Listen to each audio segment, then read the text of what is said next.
Yan, hello guys, update mo muna tayo dito sa hello guys, update po muna tayo dito sa Plaza Mexico. So dito muna tayo magsisimula ulit, mag-update dito sa lugar na to ha. Samahan nyo po ulit si JR Doria TV para mag-ikot-ikot dito sa Plaza Mexico. So ngayong araw ay Wednesday, so January 8, 2025. So tara, mag-ikot-ikot muna tayo dito sa Plaza Mexico.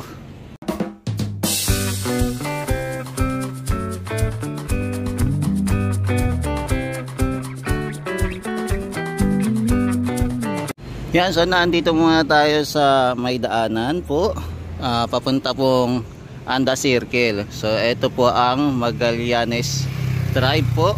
So dito muna tayo magsisimula. So manonotice pala natin, no, meron na po pala tayong mga kinabit na ilaw. So ito, nilatag na nila po yung mga ilaw dito. Ayan, no, nakalatag na po.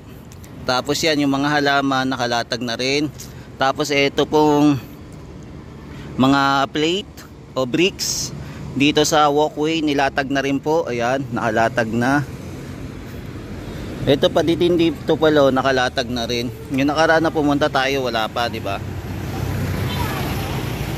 Yan, so nakalatag na rin pala dito. So ito yung pagbabago dito sa Plaza Mexico. Yan, so may papansin pa rin tayo mga brick. Ayan, brick o turf stone paver, at saka po itong red bricks. Ayan. Tapos ito po yung mga halaman. Tapos ito po yung mga pailaw. Ayan. Na po, nilatag na, kinabit na po. Tapos may pailaw din pala dito sa kabila, meron din. Ayan. So ito, nilatag na nila. So ito na po itsura. Ayan. Yan, halos kompleto na dito guys. Ayan, ginompleto na nila. So ito na yung kaganapan ngayon. So ito, may kakabit pa rin dito. Ayan, so ito yung mga halaman. Ayan. Tapos ito yung walkway. Ayan, yung mga plate nilagay na nila. Tapos ito pa rin po yung sa part po ng ayan, papuntang Intendencia. Ayan. Yan, dito po hindi pa po nakapaglagay sila ng mga pailaw, no. Ayan, abangan din natin kung kailan nila ilalagay yung pailaw dito.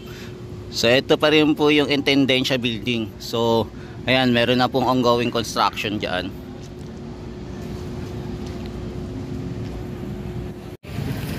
Yan, sa ito sementado na po. So nasementohan na daw to kagabi.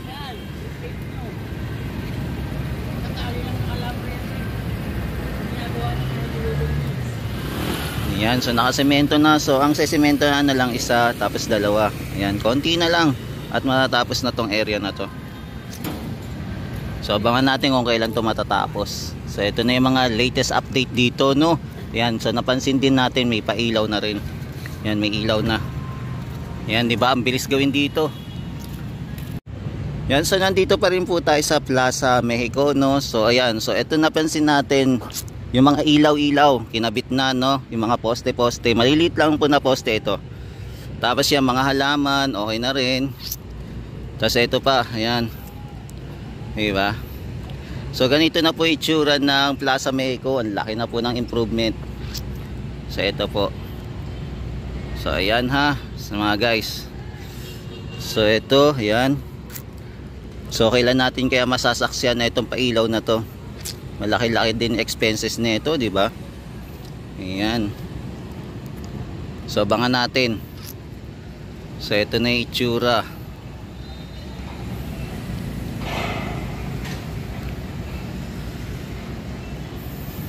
Yan, ikot-ikot pa tayo mga tropa its. Yan yung nakaraan, ano lang tayo, nagmamasid-masid lang dati, pero ngayon ang laki na ng pinagbago dito sa Plaza Mexico. Diba? Halos araw-araw nakaabang tayo dito. Yan, so si JR Doria TV pa rin to, no. Nag-update lang po dito sa Plaza Mexico. So ngayong gabi pa rin nag-iikot-ikot tayo mga tropa kids.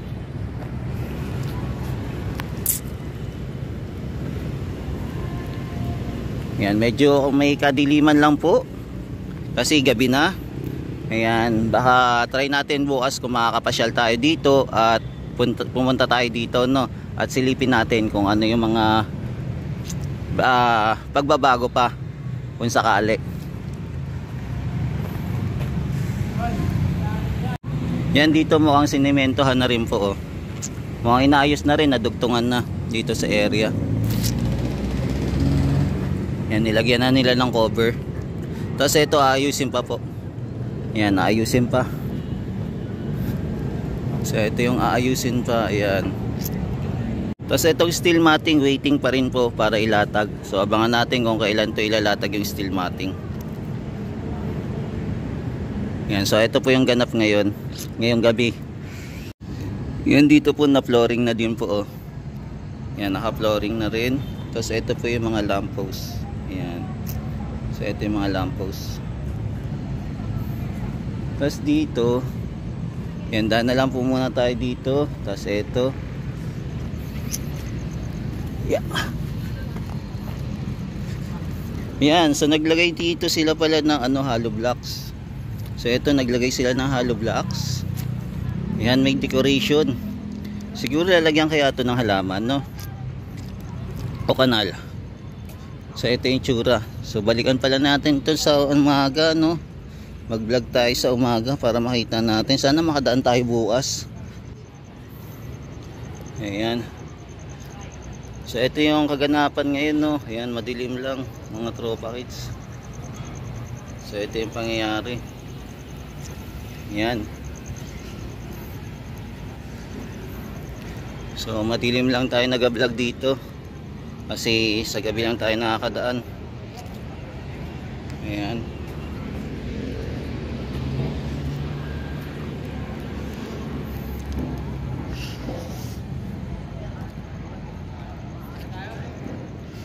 Yan, so ito yung kaganapan ngayon mga tropa.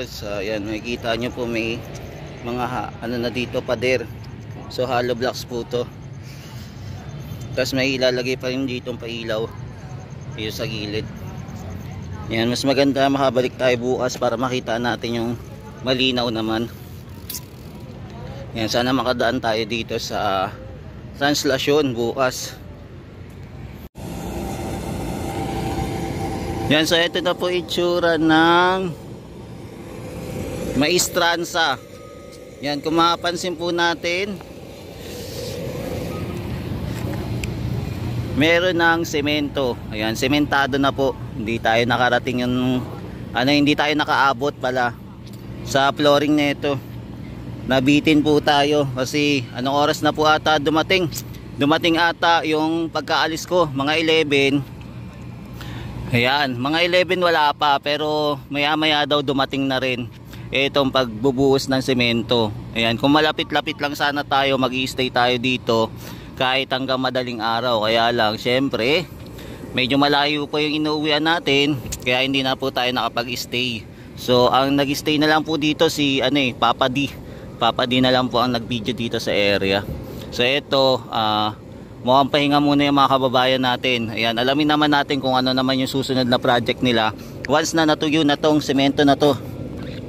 Ayan, di pa ata masyadong tuyo kaya wala pa po mga trabahador na gumagawa. Kaya abangan natin na kung ano yung next step naman nilang gagawin. Yan, so nag-update muna tayo dito sa Plaza Mexico at saka po sa Maestranza. So dito muna tayo nag-una na mag-update. Tapos ito naman po yung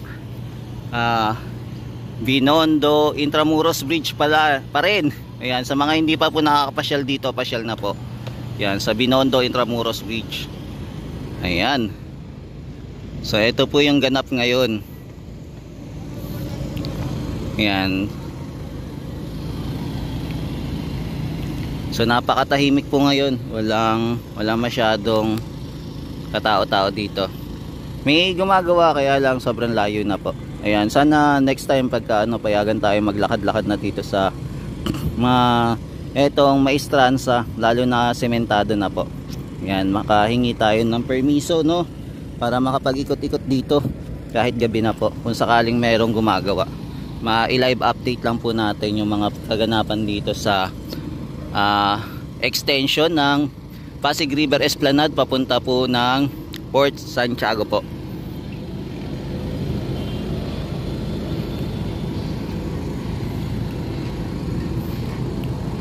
Yan, so ito muna yung quick update natin dito, no, sa Maestranza at saka po sa Plaza Mexico.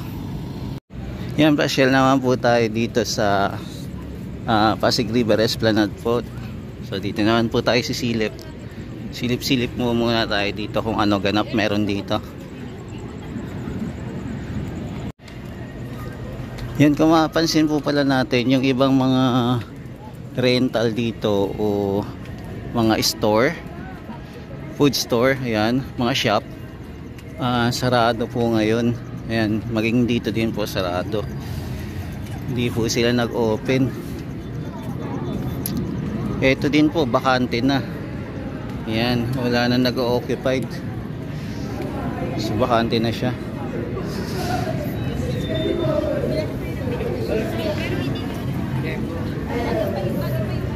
Yan, dito may nagtitinda pa rin. Ito may nagtitinda pa rin. Dito rin may nagtitinda. Pero sa dulo wala na, no? Wala na nagtitinda. Pero ito may nagtitinda pa rin. Yan. O, dito may mga tindahan pa rin. Yan, so ikot-ikot muna tayo dito sa Pasig River Esplanade. So ito po, may mga iba po talagang nakasarado ngayon. May mga ibang tindahan. So ito open pa rin po. Yan, mag-walking muna tayo saglit. Yan yung ano, yung Dapitan Sizzling at saka Brew Point sarado po. Sarado po ngayon. So ito, marami pa rin po namamasyal ngayong araw na to. So ito din po palang souvenir, wala. So natitira lang po si Cohe, Cohe Avenue. So ito po yung pangyayari ngayon, ganap.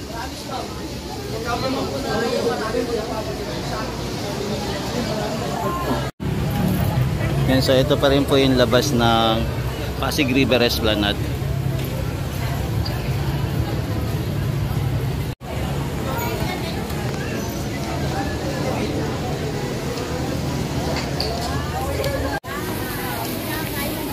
Yan, walk tour muna tayo dito. Nasa gilid tayo.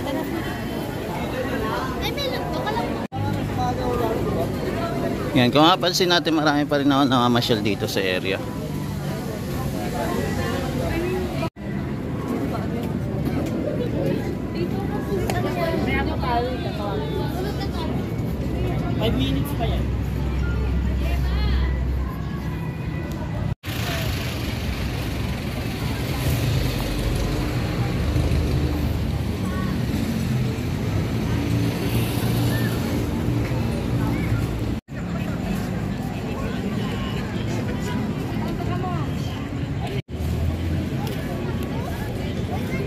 Yan, so ito muna yung latest update natin dito sa sinimulan natin sa Maestranza, Plaza Mexico, Intendencia, then sa Pasig River Esplanade Phase 1C. So ayan, maraming salamat sa pagsama ulit sa akin mga Tropa Kids. Ito po ulit si JR Doria TV, nag-update dito sa part po ng Pasig River Esplanade development po. Thank you po. And God bless po sa inyo. Ingat-ingat po kayo lagi. Mahalin natin ang Pilipinas. Thank you po.